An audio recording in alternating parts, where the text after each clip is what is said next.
साथियों नमस्कार, मेरा नाम है पवन कुमार। आपका स्वागत है इस कार्यक्रम में। हमारे साथ बसपा के फायर नेता कह सकते हैं। ये समाज के तमाम मुद्दों पर जिस तरीके से समाज के बीच जाकर उनकी बातों को रख रहे हैं और उनको न्याय दिलाने की कोशिश कर रहे हैं, विश्वनाथ पाल जी मौजूद हैं। सर, आपका स्वागत है। बहुत बहुत धन्यवाद, शुक्रिया आपको। लगातार बसपा की बूथ की बैठकें अभी भी चल रही हैं जी, और आने वाले समय में बसपा में कुछ नई राजनीति देखी जा रही। क्या निर्णय लिया जा रहा है बसपा में? क्या बसपा सुप्रीमो सोच रहे हैं? निश्चित है कि आज जो मान्या बहन जी जिस रणनीति को तैयार कर रही हैं उस पे हमारे सभी, चाहे प्रदेश के हों, मंडल के हों, जिले के हों, लोग उस पे काम कर रहे हैं।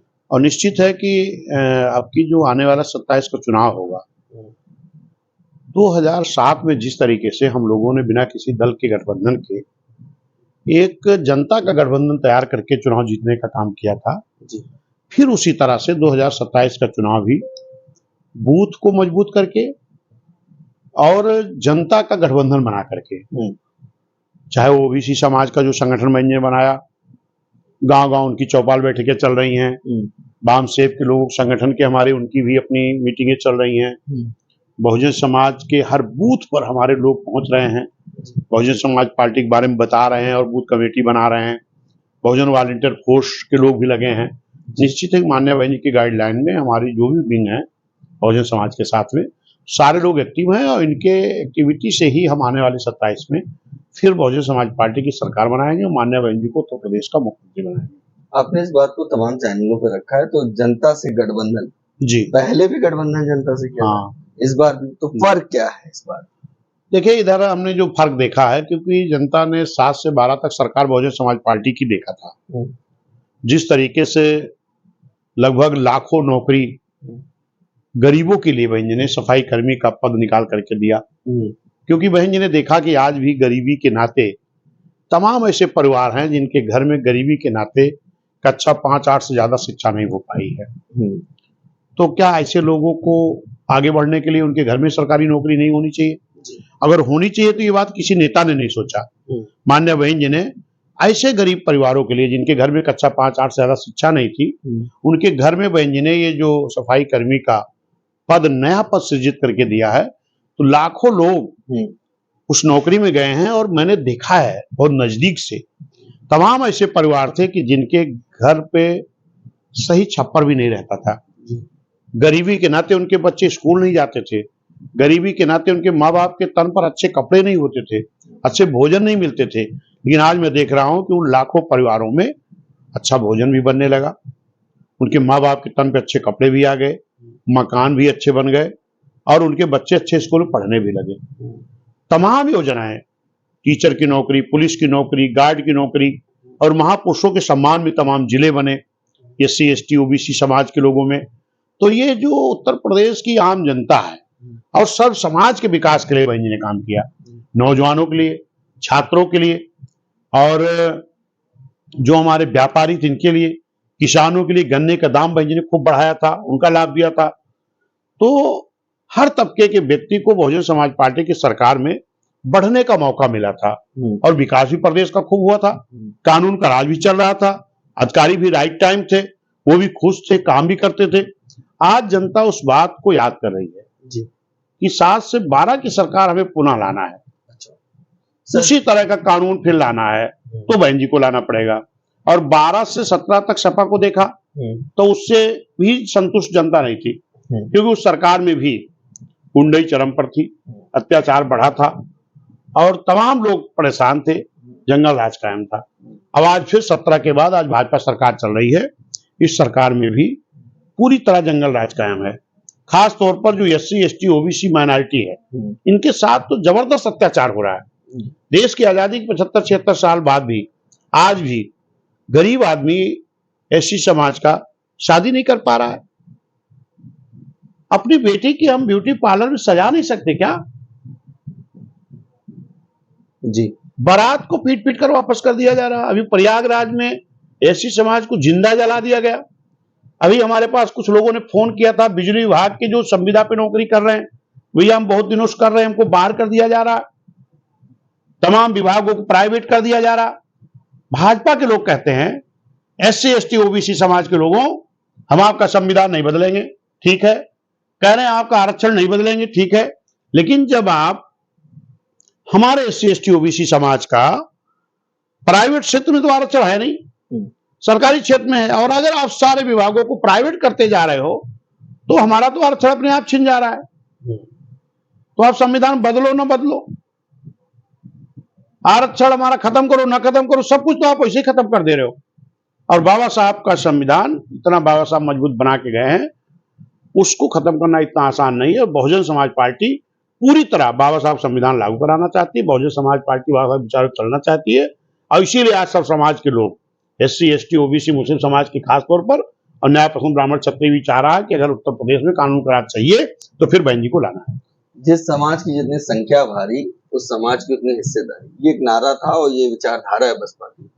इस समय जाति जनगणना की जिस तरह से चर्चा चल रही है, बसपा ने 2007 की सरकार में भी जब शपथ लिया था, उसके बाद जो कार्यक्रम किया था उसमें भी बसपा सुप्रीमो ने तमाम ये बात कही थी, मगर सभी पार्टियां कह रही कि हमसे डर गई भाजपा, इसलिए जाति जनगणना करा रही है। सपा हो, कांग्रेस हो।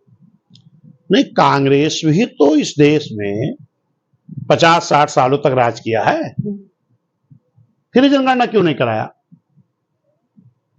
और जनगणना के अलावा भी बहुजन समाज पार्टी तो जब बनी है, शुरू से ये नारा दिया था कि जिसकी इतनी संख्या भारी उसकी उतनी हिस्सेदारी, जिसकी जितनी जाति उसकी उतनी भागीदारी, ये तो बसपा ने कहा है।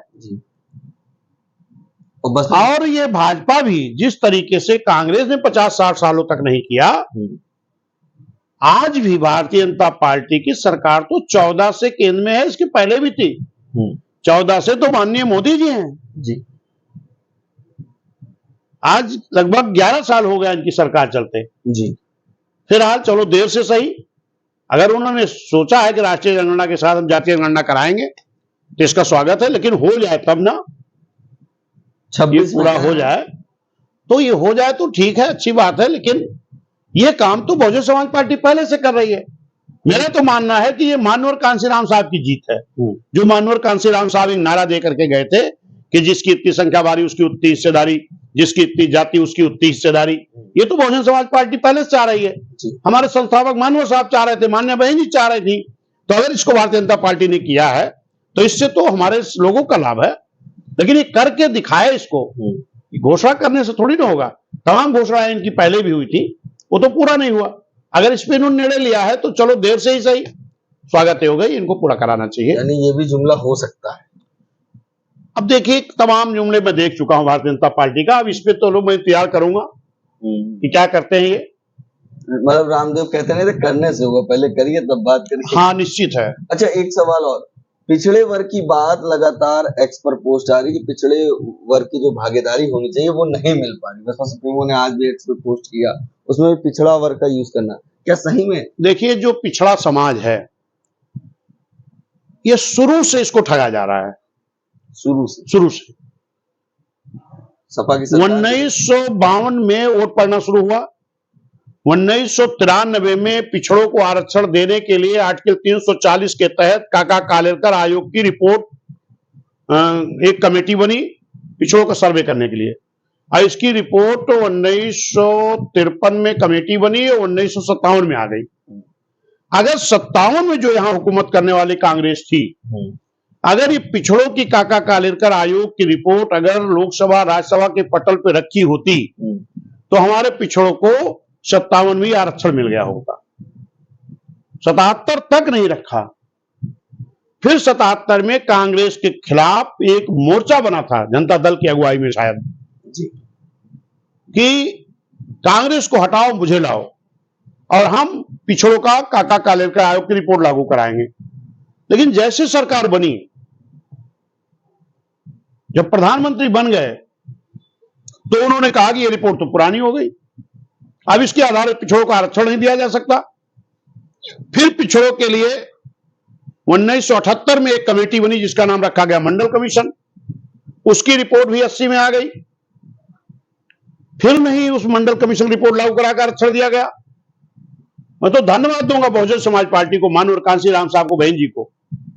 फिर 1989 में पहली बार मानवर कांसीराम साहब की अगुवाई में हमारे 3 एमपी जीत करके आए, मान्य बहन जी बिजनौर से, रामकृष्ण यादव जी आजमगढ़ से, हरभजन सिंह लाखा जी पंजाब से। तब माननीय साहब ने मान्य बहन जी से कहा कि आप पार्लियामेंट तब तक नहीं चलने देंगी जब तक पिछड़ों का मंडल कमीशन लागू नहीं हो जाता। और खुद माननीय कांशीराम साहब वोट क्लब बोर्ड पर रैली में धरने पर बैठे और पूरे बहुजन समाज के लोग जिला मुख्यालय, मंडल मुख्यालय, पूरे प्रदेश, पूरे देश में आंदोलन शुरू किए कि मंडल कमीशन लागू करो वरना कुर्सी खाली करो। उस वक्त माननीय बीपी सिंह जी प्रधानमंत्री थे 90 में और चौधरी देवीलाल जी उप प्रधानमंत्री थे। चौधरी देवीलाल जी माननीय कांशीराम साहब के पास मिलने की बात भेजते हैं। धरने पर बैठे थे माननीय साहब मंडल कमीशन लागू कराने के लिए। दिल्ली से कुछ दूर पर पानीपत है, वहां माननीय साहब ने समय दिया और जब चौधरी देवीलाल जी ने कहा कि माननीय साहब बहुत बहुत धन्यवाद आपको कि आप हम पिछड़ों की लड़ाई लड़ रहे हो, तो माननीय साहब ने कहा धन्यवाद देने की जरूरत नहीं है, इस लड़ाई में आप भी पिछड़े हो तो शामिल हो जाओ, मदद करो। तो उन्होंने कहा अगर हम कहीं आपके साथ लड़ाई में शामिल हो जाएं तो राजा बीपी सिंह कहीं हमको प्रधानमंत्री कुर्सी से ना हटा दें। अच्छा, तो माननीय साहब ने कहा नहीं, आप पिछड़ों के साथ खड़े हो जाओगे तो आप हो सकता है कि आगे चल के प्रधानमंत्री बन जाओ। माननीय साहब जी के बातचीत से जब उनको संतुष्ट हुए तो उन्होंने कहा अभी चल के दिल्ली में एक प्रेस कॉन्फ्रेंस करते हैं। और ये बात जब माननीय बीपी सिंह जी को खबर लगी तब उन्होंने माननीय साहब बहन जी को बुलाया कि आपकी शर्त क्या है, हम आपकी शर्त मानने को तैयार हैं लेकिन अपने तीनों सांसदों का हमें समर्थन कर दो। तब माननीय साहब ने कहा कि नंबर 1, जिन बाबा साहब के बदौलत इस देश की सरकारें चलती हैं, उनके बनाए हुए संविधान से देश की सरकारें चलती हैं, पहले उनको भारत रत्न की उपाधि दे दो।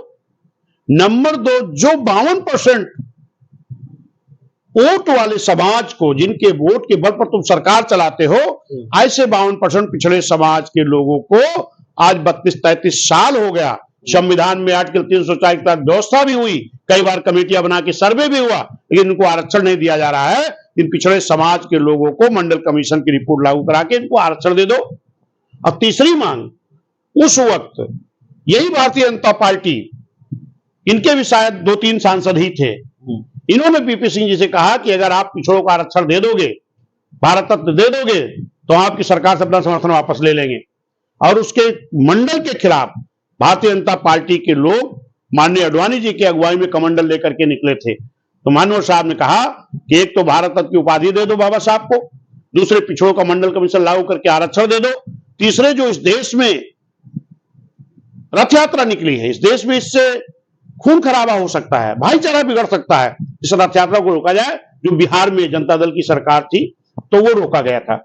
तो ये जो पिछड़ों को आज तक आधा अधूरा मिला है, मैं आधा अधूरा इसलिए कह रहा हूं कि आरक्षण SC ST का है तो विधानसभा में भी लोकसभा में भी है, लेकिन पिछड़ों का तो गांव के प्रधानी में है, मेंबरी में है, जिला पंचायत में है, DDC, जिला पंचायत BDC प्रमुख में, मेयर में, चेयरमैन में, लेकिन आज भी पिछड़ों का विधानसभा लोकसभा में आरक्षण नहीं है।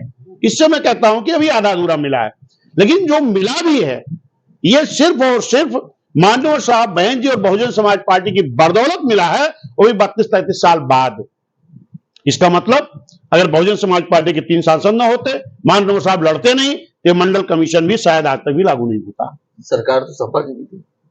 नहीं तो बहुत लोगों की सरकार रही, तमाम पिछड़े समाज के लोग नेता रहे हैं, तमाम SC समाज के लोग रहे हैं, लेकिन ये लड़ाई नहीं लड़ा किसी ने, बहुजन समाज ने लड़ा है। और इतना नहीं, बहुजन समाज पार्टी ने देखा कि ये पिछड़े समाज की जो 52% आबादी है, इनकी राजनीतिक भागीदारी मात्र 1.5-2% थी।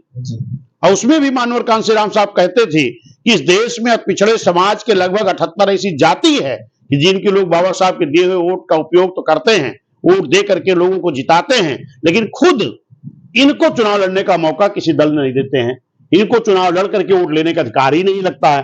तो माननीय कांशीराम साहब ने बहुजन समाज पार्टी बनाई और उन्होंने कहा कि बहुजन समाज पार्टी का नारा है जिसकी इतनी संख्या वाली उसकी उतनी भागीदारी। तो जो 78 ऐसी जाति के लोग कभी चुनाव नहीं लड़े थे, उनको भी चुनाव लड़ने का मौका दिया। जिनके लोग कभी विधानसभा लोकसभा नहीं गए थे, विधानसभा लोकसभा पहुंचने का मौका मिला, तो माननीय साहब बहन जी की बदौलत मिला और उनके भी लोगों को मंत्री मिनिस्टर बनने का मिला। और आज सर्व समाज के साथ साथ उन पिछड़ों को भी अगर आगे बढ़ने का मौका मिला, आज ज्यादातर नेता आप समाजवादी में देख लो, चाहे भाजपा में देख लो, तो बहुजन समाज पार्टी रूपी नर्सरी से तैयार किए गए हैं। चाहे वो बाबू सिंह कुशवाहा को देख लो, चाहे आप लालजी वर्मा को देख लो, चाहे रामाचल राजभर को देख लो, चाहे आपके सुल्तानपुर के सांसद राम भुआल को देख लो, लाइन से गिनती कितना कराएंगे। यहां तक भाजपा के उप मुख्यमंत्री भी बहुजन समाज पार्टी के नर्सरी से तैयार होकर के गए हैं माननीय ब्रजेश पाठक जी। सर सवाल ये है कि सपा में अभी एक पोस्टर बाहर चल रहा है, आधा बाबा साहब को दिखाया है और उन्हीं के बराबर में अखिलेश यादव आधे दिख रहे हैं, और ये फोटो देते हुए भी दिख रही है, और उस मैसेज को कन्वे मीडिया ऐसे कर रही है कि वो जो है वो गौतम है। ऐसे तो भाजपा में भी उसी समाज के लोग हैं, एससी समाज के लोग हैं, मगर जब ये मामला आया तो आप इसको कैसे देख रहे हैं? देखिए, ये जो बाबा साहब की आधी फोटो काट करके माननीय अखिलेश यादव जी की फोटो जो सेट की गई, लगाई गई है, इससे बाबा साहब का घोर अपमान हुआ है, जिसको बहुजन समाज पार्टी बर्दाश्त नहीं करेगी। लेकिन अभी मैंने देखा, कल माननीय अखिलेश यादव जी एक प्रेस विज्ञप्ति दे रहे थे, प्रेस में बाइट दे रहे थे और कह रहे थे कि मेरे ट्रेंटर संगठन के अध्यक्ष ने ये फोटो वायरल किया है, मैं उसको समझाऊंगा, उसको समझाने की कोशिश करूंगा। तो मैं माननीय अखिलेश यादव जी के पूछना चाहता हूं कि जब वो फोटो आपको भेंट करने आया था तब भी तो आप उसको समझा सकते थे कि भाई ये बाबा साहब के बराबर मेरी फोटो क्यों लगा दिया आपने। बाबा साहब तो इस देश के संविधान निर्माता हैं, बाबा साहब इस विश्व के विद्वान हैं, बाबा साहब के बराबर मेरी फोटो क्यों लगा दिया। तब भी उसको समझा करके वो फोटो वायरल होने से बचा सकते थे। लेकिन उस वक्त तो माननीय अखिलेश यादव जी उस अपने कार्यकर्ता के द्वारा उस फोटो को रिसीव कर रहे हैं, ले रहे हैं, समझा नहीं रहे उसको। आप कह रहे हैं हम समझाएंगे, ये बात तो माननीय अखिलेश यादव जी को पहले भी उस फोटो को फोटो खिंचवा के वायरल करने के पहले उसको समझाना था। माफी भी नहीं मांगी और उस पे इनको फोटो खिंचवाए, फोटो लेते हुए के वायरल भी किए। और इनको जो बाबा साहब के अनुयायी हैं वो सभी लोग इससे बहुत दुखी हैं। और अगर आप वो भी बाबा साहब के अनुयायी हैं तो अगर उनको लग रहा है कि मेरे कार्यकर्ता ने गलती किया है, और वो जितना दोषी कार्यकर्ता है जो बना के लाया उससे ज्यादा कम ये नहीं है, क्योंकि ये फोटो को रिसीव करके फोटो खिंचा के वायरल किए हैं जी। तो ये समाजवादी के उस नेता को भी जिसने दिया है, जिस कार्यकर्ता ने, और माननीय अध्यक्ष जी को भी इसको माफी मांगना चाहिए कि ये गलती से हुआ है।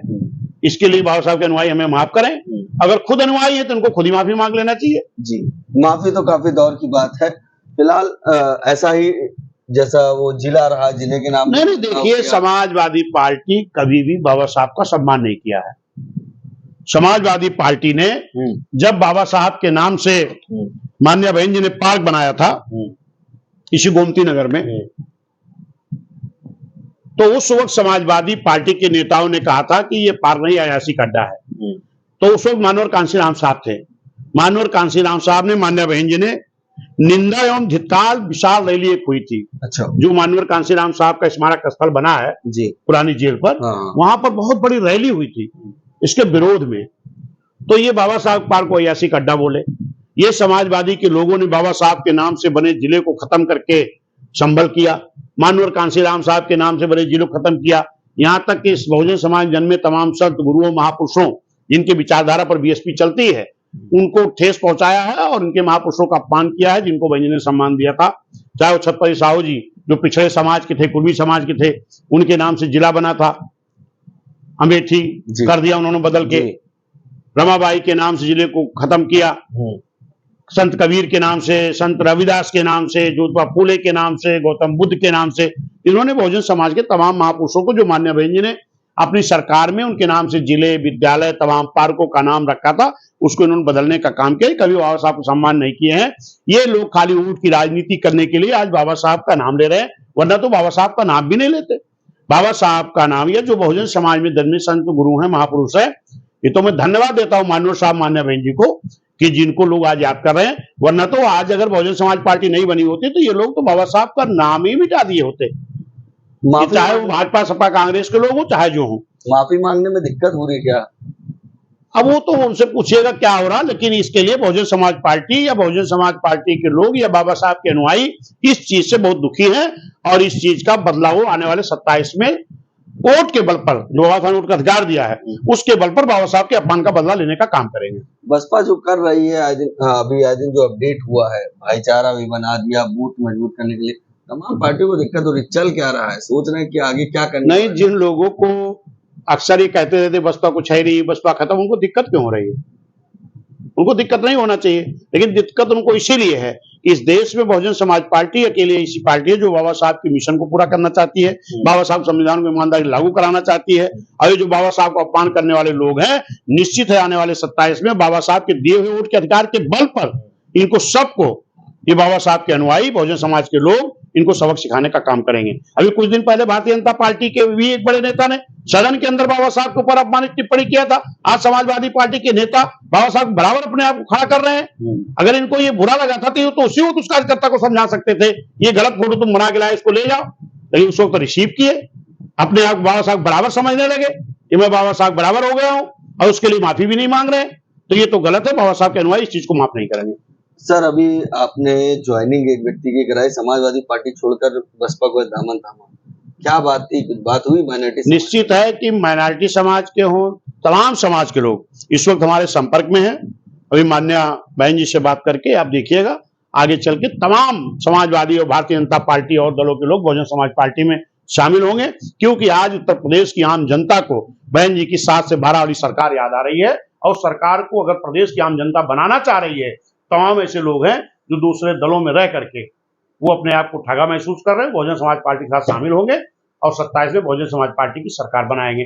खासतौर पर मुस्लिम समाज, अच्छा, मुस्लिम समाज के लोग भी मैं देख रहा हूं, हमसे तो तमाम लोग अभी शामिल भी हुए हैं। अभी इधर माननीय खरवार जी मुनकाद अली साहब भी कई लोग ज्वाइन कराए।